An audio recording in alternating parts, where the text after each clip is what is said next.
Hello everyone, welcome back once again. आज का हमारा जो लेक्चर है वो लेक्चर नंबर 8 है। आई होप कि आप लोगों ने लेक्चर नंबर 7 पढ़ा होगा, जहाँ पे हम लोगों ने पढ़ा था introduction, features and classification of vertebrates. और मैंने लास्ट लेक्चर में आपको बताया था कि यूरोकॉर्डेट जो हमारा वर्टिब्रेट है उसके अंदर जो हमारा कॉर्डेट फाइलम है उसके अंदर 3 सब फाइलम है। क्या क्या? तो यूरोकॉर्डेट, सिफेलोकॉर्डेट और वर्टिब्रेट। और उन तीनों में क्या डिफरेंसेज हैं, वर्टिब्रेट में का क्या इंट्रोडक्शन होता है, क्या उनका फीचर्स होता है और कैसे कैसे उनको क्लासिफाई किया गया है, ये सारी बातें मैंने आपको लास्ट क्लास में क्या की थी, बताई थी। आज का जो हमारा ये लेक्चर है ये लेक्चर नंबर 8 है। और इसमें हम लोग क्या करने वाले हैं, तो इसमें जो है आज हम लोग जो है पढ़ेंगे क्या, तो पीसेज। यानी कि अगर आपको याद होगा तो जब हम लोग वर्टिब्रेट का क्लासिफिकेशन पढ़ रहे थे तो वहां पे मैंने आपको बताया था कि वर्टिब्रेट को पहले 2 कैटेगरी में बांटा गया है। क्या 2 कैटेगरी में बांटा गया है? तो जो सबसे पहला कैटेगरी है जो वर्टिब्रेट है, इसे क्या किया गया है, 2 कैटेगरी में बांटा गया है। मैं यहाँ पे एक पेज सेलेक्ट करके आपको बता देता हूँ ताकि आपको जो है याद आ जाए चीजें। तो जो वर्टिब्रेट है, इस वर्टिब्रेट को क्या किया गया है, जो वर्टिब्रेट है, इस जो वर्टिब्रेट है, इस वर्टिब्रेट को क्या किया गया है, 2 कैटेगरी में डिवाइड किया गया है। क्या क्या? तो सबसे पहले 2 कैटेगरी में क्या क्या डिवाइड किया गया है, तो जो सबसे पहले है वो है आपका, सबसे पहले क्या है, वो है आपका एगैंथा, यानी कि ऐसा ऑर्गेनिज्म, ऐसे ऑर्गेनिज्म जिसके पास जॉ नहीं होगा। और दूसरा क्या है, गैंथोस्टोम्स। गैंथोस्टोम्स क्या होते हैं, ऐसे ऑर्गेनिज्म जिनके पास क्या है, जॉ है। अब ये जो एगैंथा है इसको फर्दर क्लासिफाई किया गया है और जो गैंथोस्टोम्स है इसे क्या किया गया है, सुपर क्लास में, 2 सुपर क्लास में डिवाइड किया गया है। और क्या है वो 2 सुपर क्लास, तो एक है पीसेज जिसमें हम लोग क्या देखते हैं, फिन्स देखते हैं, यानी कि ये तैरती है फिन्स की मदद से। और दूसरा क्या है, टेट्रापोड। और मैंने आपको बताया था कि टेट्रापोड जो होते हैं ये ऐसे ऑर्गेनिज्म होते हैं जिनके पास चलने के लिए 4 पैर होंगे, जैसे कि हम लोग भी टेट्रापोड हैं। तो हमारा ये अपर लिम्स और ये क्या हो गया, लोअर लिम्स, तो ये सब टेट्रापोड है। और जो पीसेज है इसकी 3 कैटेगरी, 3 क्लास हैं। और जो टेट्रापोड है इसके कितने क्लास हैं, आपके 4 क्लास हैं। तो आज हम लोग जो है हमारा जो सुपर क्लास जो सुपर क्लास है पीसेज, इसके बारे में क्या करने वाले हैं, कवर करने वाले हैं। तो लास्ट क्लास में हम लोगों ने वर्टिब्रेट का इंट्रोडक्शन, जनरल फीचर और क्लासिफिकेशन पढ़ा था। और आज हम लोग क्या कवर करेंगे, तो पीसेज। तो चलिए विदाउट किसी देरी के जो है अब हम लोग क्या करते हैं, हमारा आज का जो ये क्लास है इसको शुरू करते हैं। इसमें हम लोग पीसेज का इंट्रोडक्शन, जनरल कैरेक्टरिस्टिक और क्लासिफिकेशन क्या करने वाले हैं, पढ़ने वाले हैं। तो सबसे पहले हम लोग शुरू करेंगे कहाँ से, इंट्रोडक्शन से। तो यहाँ पे आप देख सकते हो कि इंट्रोडक्शन में पीसेज मतलब क्या, मछलियां, ज्यादा कुछ बात नहीं है, कुछ कॉमन सी बातें हैं। जैसे कि सबसे पहला बोलता है ट्रूली जॉड वर्टिब्रेट। थोड़ी देर पहले ही मैंने आपको बताया कि यहाँ पे ये किसके अंदर है, गैंथोस्टोम्स के अंदर है। और गैंथोस्टोम्स क्या होते हैं, ऐसे ऑर्गेनिज्म जिनके पास जॉ यानी कि जबड़ा है। और गैंथोस्टोम्स ऐसे ऑर्गेनिज्म हैं जिनके पास जॉ नहीं होगा, जॉलेस ऑर्गेनिज्म ये होंगे। तो सबसे पहला पॉइंट यही बोलता है कि जो पीसेज होती हैं इनके पास जॉ होगा यानी कि जबड़ा होगा। ठीक है, तो इतनी सारी चीजों को याद करना आपके लिए हो सकता है कि मुश्किल हो, मैं समझ पाता हूं कि अगर आप यूरोकॉर्डेट, सिफेलोकॉर्डेट, वर्टिब्रेट, इन सारे के फीचर्स के बारे में याद करने की कोशिश करोगे तो आपके लिए बहुत टफ पड़ेगा। खैर उसकी चिंता मत करना, उसमें मैं आपको हेल्प करूंगा एग्जामिनेशन के समय कि कैसे चीजों को लिखना है, नहीं भी याद आए तो कैसे चीजों को मैनेज करना है। फिलहाल हम लोग डिटेल में क्या करते हैं, चीजों को पढ़ते हैं। तो यहाँ पे क्या है, ट्रूली जॉड यानी कि इसके पास क्या होगा, जॉ, जबड़ा होगा। सेकेंड पॉइंट क्या है, derived from Latin term pieces means fish. अब ये जो पीसेज वर्ड है ये लैटिन के एक वर्ड, ठीक है, पीसिस से निकला है जिसका मतलब क्या होता है, फिश, यानी कि इसके अंदर मछलियां, फिश आती हैं। फिर क्या बोलता है, पॉजेज रेस्पिरेटरी गिल्स। ठीक है, इसके पास जो रेस्पिरेटरी ऑर्गन है, जो भी मछलियां होती है, बचपन से आप लोगों ने पढ़ा होगा कि इसके पास गिल्स, जैसे हिंदी में लोग गलफड़ बोलते हैं, वो मौजूद होती है। और गिल्स की मदद से ये क्या करती है, सांस लेती है। हम लोग के पास क्या होता है, लंग्स होता है। फिर क्या बोल रहा है, लोकोमोशन, यानी कि जो लोकोमोटरी ऑर्गन्स है, चलने फिरने के लिए जो मदद करता है। लोकोमोशन मतलब क्या, चलना फिरना। तो जो लोकोमोटरी ऑर्गन्स है उसमें पेयर्ड एंड अनपेयर्ड फिन्स दोनों हैं। अब आगे बढ़ने से पहले मैं आपको यहाँ पे समझा देता हूं कि पेयर्ड और अनपेयर्ड फिन्स क्या होता है, अच्छे से समझना। सबसे पहले फिन किसको बोलते हैं, तो यहाँ पे आपको एक फिश का स्ट्रक्चर दिख रहा होगा। इसमें जब भी हम लोग जनरली तौर पे एक फिश को बनाते हैं तो कैसे बनाते हैं, तो यहाँ पे मान लो कि ये क्या है, यहाँ पे ये इस तरह से फिशेज हैं, यहाँ पे ये क्या है, फिश है। तो ऐसे करके हम लोग यहाँ पे क्या करते हैं, फिश को क्या करते हैं, इस तरह से ड्रॉ कर देते हैं। तो ये क्या है, फिश है। एकदम ध्यान से देखो, इस फिश में क्या होता है, इस फिश में क्या होता है कि ये जो देख रहे हो स्ट्रक्चर्स, इसे फिन्स बोलते हैं, और इसी के वेविंग के वजह से ये क्या होता है, फिश तैरती है, पानी को काटते हुए आगे बढ़ती है।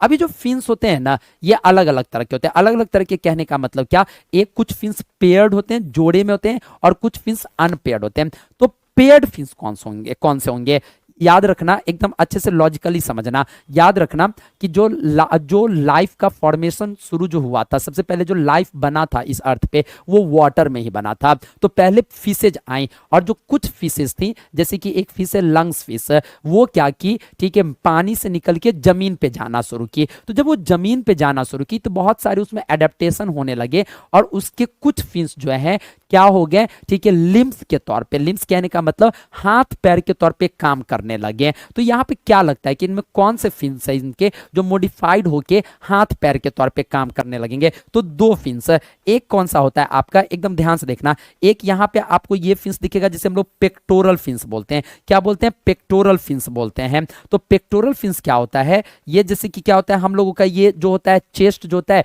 यहाँ पे ये जो मसल, इसे हम लोग पेक्टोरल मसल बोलते हैं। तो उसी तरह से, और यहीं से देखो हम लोग का लिम्स निकल रहा है ये, और कोई भी जो वजन उठाते हैं हम लोग इसी मसल के पावर पे उठाते हैं, हाथ से जब कोई वजन उठाते हैं तो यहाँ पे ये पेक्टोरल क्या है, फिन्स हैं। फिर उसके बाद यहाँ पे ये पेल्विक फिन्स हैं, ये जो देख रहे हो ये पेल्विक फिन्स हैं। तो जब ये जमीन पे आए तो ये जो पेक्टोरल और पेल्विक फिन्स थे, तो ये पेल्विक फिन्स के मदद से अपने बॉडी को आगे ढकेलती थी, ठीक है, इस तरह से पेल्विक फिन्स के मदद से, और पेक्टोरल फिन्स से भी क्या करती थी, ढकेल ढकेल के आगे बढ़ने की कोशिश करती थी। तो ये जो पेक्टोरल और पेल्विक फिन्स होते हैं, ये लिम्स के तौर पे काम किए, हाथ पैर के तौर पे काम किए, और ये दोनों फिन्स जो हैं ये पेयर्ड होते हैं। पेयर्ड कहने का मतलब क्या, एक इधर दिखेगा एक उस तरफ दिखेगा आपको, और ये भी जो है एक इधर और एक इसी के बगल में, जैसे कि मछली की बॉडी है तो क्या होगा, एक इधर और एक इधर देखने को आपको मिलेगा। तो ये दोनों पेयर्ड है। और बाकी के जो आप फिन्स देख रहे हो, जैसे कि ये पीठ की तरफ से होता है तो इसे हम लोग डॉर्सल फिन बोलते हैं। क्या बोलते हैं? डॉर्सल फिन बोलते हैं। जो पीठ का पार्ट है उसे हम लोग क्या बोलेंगे, डॉर्सल बोलेंगे। और फिर यहाँ पे ये जो नीचे में है, यहाँ पे इसका एनस होता है तो इसे एनाल फिन बोलते हैं। क्या बोलते हैं? एनाल फिन बोलते हैं। और ये जो पूंछ की तरफ है तो इसे कॉडल जो कॉडा वर्ड होता है वो टेल पूंछ के लिए आता है। कॉडा मतलब क्या होता है, टेल पूंछ। तो ये जो टेल की तरफ है इसे कॉडल फिन बोलते हैं। तो टोटल कितने फिन हो गए, पहले आप ठीक से देख लो। यहाँ पे एक फिन है, पहला, ये दूसरा, ये तीसरा, ये फोर्थ एंड ये फिफ्थ। तो यहाँ पे ये हो गया पेक्टोरल फिन जो क्या है किनारे में है। फिर उसके बाद यहाँ पे ये क्या है, पेल्विक फिन, ठीक है, ओके, क्या है, पेल्विक फिन। और उसके बाद यहाँ पे क्या है आपका, यहाँ पे ये क्या हो गया, पीठ की तरफ से तो डॉर्सल, ये एनस की तरफ होता है तो एनाल फिन, और कॉडा मतलब होता है टेल, तो ये टेल पे है तो इसे हम लोग क्या बोलते हैं, कॉडल फिन। तो इतने तरह के फिन है। तो इसमें क्या होता है कि जो आपका क्या है पेक्टोरल और जो पेल्विक फिन है ये दोनों पेयर्ड है, और जो भी बच जाते हैं वो सब के सब अनपेयर्ड फिन है। एक छोटा सा फिन यहाँ पे भी दिख रहा है आपको जिसे हम लोग फैट फिन बोलते हैं। क्या बोलते हैं? फैट फिन बोलते हैं। तो ये जो फिन्स है ये सब अनपेयर्ड होते हैं, ये जोड़े में नहीं होते हैं, जबकि ये दोनों क्या होंगे, जोड़े में होंगे, एक इधर एक उधर, यहाँ एक इस तरफ से एक उस तरफ से, ठीक है। तो आई होप कि क्या है पेयर्ड और अनपेयर्ड फिन ये आपको अच्छे से समझ में आ गया होगा। अगला क्या बोल रहा है बोल रहा है organs related to permanently aquatic life, यानी कि इसमें जो ऑर्गन्स होंगे वो खुद को एडप्ट कर चुके होंगे, ठीक है, किसके लिए, पानी में, ठीक है, मछली के लाइफ को सपोर्ट करने के लिए। अब जैसे कि गिल्स देखो तो लंग्स कहाँ होता है, वो एक टेरेस्ट्रियल यानी कि जमीन पे वर्क करेगा, वो वाटर में नहीं वर्क करेगा। लेकिन इसमें जो गिल्स है वो क्या करता है, इसे तो एक्वेटिक यानी कि जो एक्वेटिक यानी कि वाटर में क्या करता है, रेस्पिरेशन, सांस लेने में, ब्रीदिंग में क्या करता है, मदद करता है। तो वही बोल रहा है कि इसमें जो ऑर्गन्स होंगे वो एक्वेटिक लाइफ के लिए खुद को क्या कर चुके होंगे, एडेप्ट कर चुके होंगे। और फिर क्या बोलता है, पोकिलोथर्मस। पोकिलोथर्मस का मतलब क्या होता है, वार्म ब्लडेड। तो मैं यहां पे लिख देता हूं पोकिलोथर्मस का मतलब क्या होता है, पोकिलोथर्मस का मतलब होता है वार्म ब्लडेड, ठीक है, ओके, ये वार्म ब्लडेड एनिमल्स होंगे। और क्या होता है वार्म ब्लडेड और cold blooded animal, I hope कि वो आपको पता हो, नहीं पता हो तो मैं आपको बता देता हूं। जैसे कि मान लो कि ये रूम, यहाँ पे ये रूम है, अगर इसमें कोई ऑर्गेनिज्म रह रहा है, लाइक फॉर एग्जांपल स्नेक हो गया, एम्फीबियन, मेढक जो होते हैं, या फिर जो रेप्टाइल्स होते हैं यानी कि सांप वगैरह, छिपकली वगैरह, वो सब कोल्ड ब्लडेड है। कैसे कोल्ड ब्लडेड है, अगर मैं इस रूम का टेम्परेचर अभी मान लो 25 डिग्री सेल्सियस है तो उनके ब्लड का भी टेम्परेचर 25 25 होगा। अगर इसे मैं गिरा के 20 कर दूं तो उनका भी 20 हो जाएगा। अगर मैं इसे गिरा के 10 कर दूं तो उनका भी बॉडी टेम्परेचर 10 हो जाएगा। और अगर मैं बढ़ा के 30 डिग्री कर दूं तो उनका भी बढ़ के 30 डिग्री हो जाएगा। यानी कि उनका जो ब्लड टेम्परेचर होता है वो मेंटेन नहीं रहता है, वो रूम के अकॉर्डिंग, उनके सराउंडिंग के अकॉर्डिंग क्या होता है, बढ़ते घटते रहता है। लेकिन हम लोगों में ऐसा नहीं है। बाहर का टेम्परेचर भले ही कितना ज्यादा या कितना कम हो, अगर आप थर्मोमीटर लगा के यूज करो, देखो, चेक करोगे तो आपकी बॉडी हमेशा एक ही टेम्परेचर के आसपास कांस्टेंट रहती है, और वो क्या है, 98.6 डिग्री फ़ारेनहाइट, उसी के आसपास। बहुत ज्यादा बॉडी गर्म होगा तो स्वेटिंग कर देगी, पसीना चला देगी। बहुत ज्यादा ठंड लगेगा तो शिवरिंग, कपकपाहट कर देगी, ताकि क्या हो, हीट आ जाए बॉडी में, यानी कि बॉडी गर्म हो जाए। ठीक है, जो तो हम लोग क्या है, पोक्यूलोथम्स हैं, यानी कि वार्म ब्लडेड, बाहर के इन्वायरमेंट के अकॉर्डिंग अपना टेम्परेचर जो नहीं बदले, एक कांस्टेंट टेम्परेचर पे रहे, उसी को हम लोग वार्म ब्लडेड बोलते हैं। और जो बाहर के टेम्परेचर के अकॉर्डिंग अपने टेम्परेचर में चेंज ले आए, उसे हम लोग क्या बोलते हैं, वार्म ब्लडेड, कोल्ड ब्लडेड बोलते हैं। तो जो स्नेक है, जो लिजर्ड है, जो रेप्टाइल्स है, वो सब कोल्ड ब्लडेड होते हैं। हम लोग क्या हो गए, वार्म ब्लडेड। तो जो फिशेज हैं ये भी वार्म ब्लडेड है, और वार्म ब्लडेड को ही हम लोग क्या बोलते हैं, पोकिलोथम्स बोलते हैं। तो ये जनरल फीचर है। अब इसे आप याद नहीं कर पाओगे इतने फीचर्स को, आपको जो है उस ऑर्गेनिज्म को देख के उनके फीचर्स को खुद ही लिखना पड़ेगा। जैसे आप अपने मन से और भी इसमें जो है क्या कर सकते हो, इंट्रोडक्शन जोड़ सकते हो। जैसे कि फिशेज है, देखो ना, आप अपने मन से क्या क्या बोल सकते हो फिशेज के बारे में, उसकी ट्रेनिंग लो। आपको अगर कुछ भी नहीं याद है तो जो फिशेज है वो एक्वेटिक है, वो पानी में रहती है, उसकी जो बॉडी होती है स्ट्रीमलाइंड, यानी कि पानी को काट के आगे बढ़ने के लिए बनी होती है। ये स्लिम बॉडी होते वाले होते हैं ताकि फ्रिक्शन ज्यादा ना हो। इसके बॉडी पे क्या होता है, फिन्स होता है, इन फिन्स का नाम है तो वो लिख दो। आप ये भी लिख सकते हो कि ये सांस कैसे लेती है, गिल से सांस लेती है। आपने बचपन में जूनियर क्लास में पढ़ा होगा कि ये वेस्ट प्रोडक्ट क्या रिलीज करती है, 3 तरह के नाइट्रोजनस वेस्ट होते हैं, अमोनिया, यूरिया, यूरिक एसिड। तो बहुत सारी मछलियां जो होती हैं वो क्या सेक्रेट करती हैं, अमोनिया सेक्रेट करती हैं, क्योंकि अमोनिया को रिलीज करने के लिए बहुत ज्यादा पानी की रिक्वायरमेंट होती है, और ये पानी में ही रहती है, तो इसके पास पानी की क्या है, कमी नहीं है। और इसके बॉडी पे एक जो स्केलेटल्स होते हैं, स्केल्स जिसे बोलते हैं, अगर आप कभी मछली खरीदने गए होगे तो आप देखोगे कि जो मछली वाले होते हैं उसे घस घस के क्या करते हैं, उसे छुड़ाते हैं। तो इसके बॉडी पे क्या, वो इक्जो स्केलेटल, यानी कि बॉडी के बाहर प्रेजेंट है। तो इक्जो स्केलेटल, क्या हम लोग के बॉडी में इक्जो स्केलेटल होता है? हाँ, बिल्कुल होता है। जैसे कि हम लोग का ये नेल्स, नाखून क्या है, इक्जो स्केलेटल हो गया एक तरह का।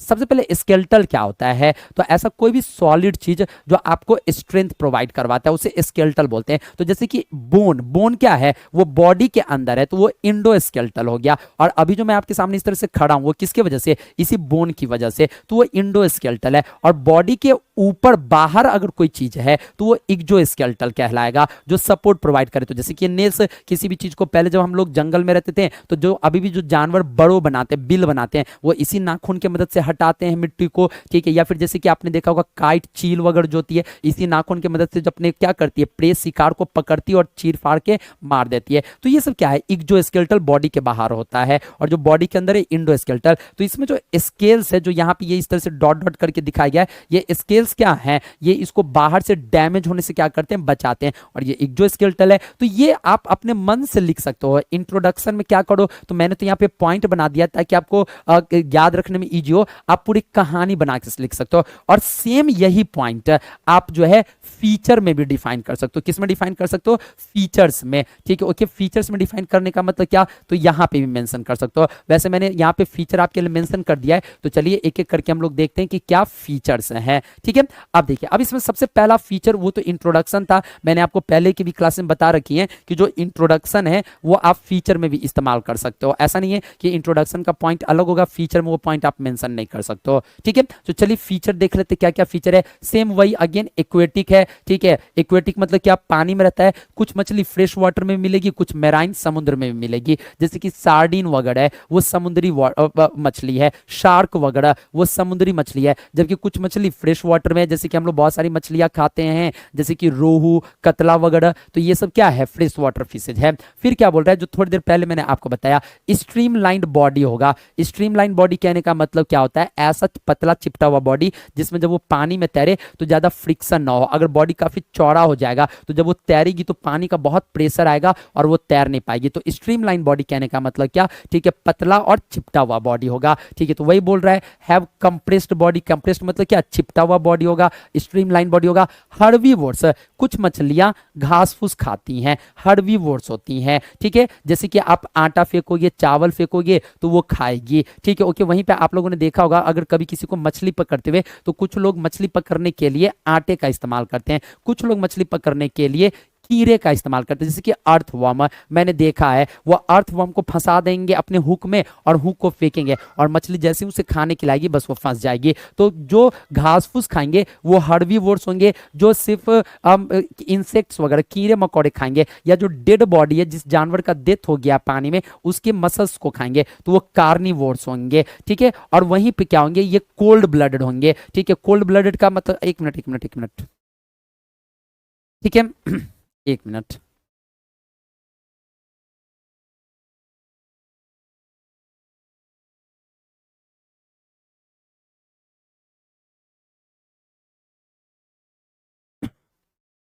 ठीक है, यहाँ पे एक थोड़ा सा क्या हो गया है, मिस्टेक हो गया, इसे मैं करेक्ट कर देता हूँ। यहाँ पे मैंने जो है पोकिलोथम्स में आपको वार्म ब्लडेड बना लिख दिया है, वार्म नहीं, ये कोल्ड ब्लडेड होगा, ठीक है, ओके। क्या होगा, कोल्ड ब्लडेड।